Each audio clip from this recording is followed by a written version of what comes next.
आप देख रहे तेज खबर 24। मैं हूं आपके साथ विकास। रीवा में किसानों ने धरना देते हुए कहा कि 2014 के लोकसभा चुनाव घोषणा पत्र में कहा गया था कि किसानों को उनकी फसलों का लागत के आधार पर मूल्य देंगे, 50% मुनाफा भी देंगे।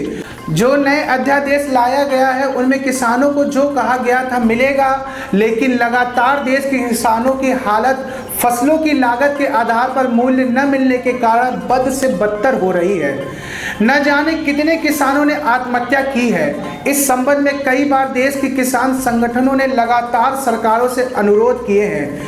किसानों का कहना है कि आशा थी कि किसान को उनकी फसलों की लागत के आधार पर मूल्य दिलवाया देंगे एवं 50% मुनाफा दिलवाएंगे, लेकिन इस अध्यादेश से ऐसा लग रहा है कि किसानों की उनकी फसलों का समर्थन मूल्य भी नहीं मिल पाएगा।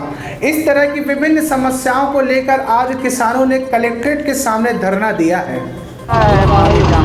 आपने देखा होगा कि अभी हमारे यहाँ के माननीय प्रधानमंत्री जी ने 3 नए अध्यादेश लागू लेके आए हैं, जो कि वो सारे किसानों के माने विरोधी हैं, पूरी तरह से किसानों को नष्ट करने वाले अध्यादेश हैं। आपने देखा होगा कि 2014 के लोकसभा चुनाव में माननीय प्रधानमंत्री जी ने कहा था कि लागत के फसलों का लागत के अनुसार मूल्य देंगे, 50% मुनाफा देंगे। लेकिन आप सोचिए, अभी अध्यादेश लाके इन्होंने समर्थन मूल्य को भी खत्म करने की कोशिश की है। आपने देखा हाल में हरियाणा में किसानों ने इसके लिए प्रदर्शन किया, उनके ऊपर लाठीचार्ज की गई। तो हम आपके चैनल के माध्यम से माननीय प्रधानमंत्री जी से मांग करते हैं कि स्वामीनाथन आयोग हो, जो भी किसी के लिए अच्छे आयोग हैं ने रिपोर्ट बनाई, उनको लागू करिए। किसानों को खाद बीज समय से उपलब्ध कराइए, सहकारी समितियों में भवन निर्माण करवाइए, और जो आपने ये अध्यादेश लिया है वो अध्यादेश आपको वापस लेना पड़ेगा, क्योंकि किसानों को समर्थन मूल्य से अगर आप वंचित करेंगे तो आपको किसान वोट से वंचित करेंगे। क्योंकि किसानों को अगर समर्थन मूल्य, आज समर्थन मूल्य गवर्नमेंट घोषित करती है, उसमें सरकारी खरीदी की जाती है, लेकिन मंडियों में कहा गया है कि समर्थन मूल्य से कम में खरीदी नहीं की जाएगी, लेकिन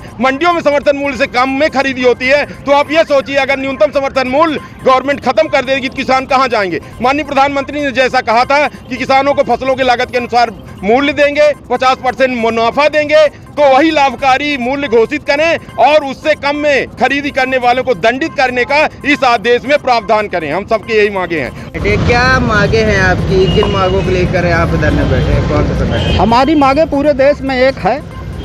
मोदी सरकार जब आई थी तो बोली थी कि किसानों की आमदनी दुगनी करेंगे, लेकिन इन्होंने कोरोना महामारी का लाभ उठाते हुए चोर दरवाजे से जो किसानों के हित में 3 कानून थे उनको बदलने का काम किया। एक था मंडी अधिनियम, दूसरा है कॉन्ट्रैक्ट फार्मिंग, तीसरा है समर्थन मूल्य। इन तीनों को जो इन्होंने चोर दरवाजे से अध्यादेश लाकर, जिसकी सदन की मंजूरी होनी चाहिए थी, इसको ला दिया। इससे किसान का जो दुष्परिणाम होगा, आज जो है कोई स्टॉक लिमिट नहीं होगी, पूंजीपति व्यापक पैमाने पर खाद्य वस्तुओं का भंडारण करेंगे और उसको औने पौने दाम पर बेचेंगे।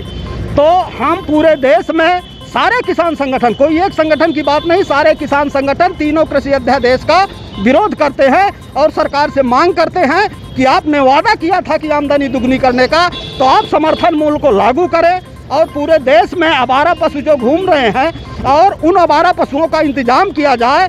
और हमारी अगली मांग है कि पूरे रीवा जिले में, पूरे मध्य प्रदेश में खाद, यूरिया, DAP गायब है। सरकार कहती है कि हम 80 और 20 का रेशियो, 80% सरकारी में बांटते हैं, 20% प्राइवेट को देते हैं। हकीकत उल्टा है, 20% सरकारी में जा रही है, 80% प्राइवेट में बिक रही है। 266 की यूरिया बिक रही है आज 350-500 रुपये में।